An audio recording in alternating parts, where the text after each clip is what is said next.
ஸ்டேஷ்னரிஸ்லாம் நான் காமிச்சேன். அதில் நான் சொல்ல மாட்டேன். ஸோ இந்த டைரி நான் ஐஸில் வாங்கினேன். அது அப்போ அதோட லிங்க்கை நான் போட்டு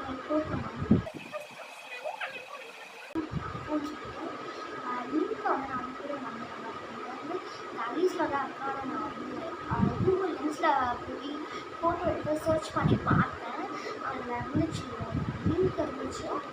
அதை ஷேர் பண்ணணும் நேற்று நான் சர்ச் பண்ணி பார்த்தேன். தெரியல நான் எப்போ வீடியோ போடணும் தெரியல. எப்போ நான் வீடியோ ஷூட் பண்ணி அப்லோட் பண்ணுவோம் அப்போ தான் நான் சர்ச் பண்ண மாட்டேன். லிங்க்லாம் போட மாட்டேன். அப்போ எனக்கு கிளாஸ்க்கு டைம் ஆகிடுச்சு. ஆன்லைன் கிளாஸுக்கு அதனால் லிங்க்லாம் போட மாட்டேன். அதை அந்த இன்ஃபர்மேஷன் கொடுக்கலாம் அந்த இந்த புக்கோட லிங்க்கை நான் டிஸ்கிரிப்ஷனில் கொடுத்துருக்கேன். நீங்கள் போய் பார்த்துக்கோங்க. அண்டில் பாய்.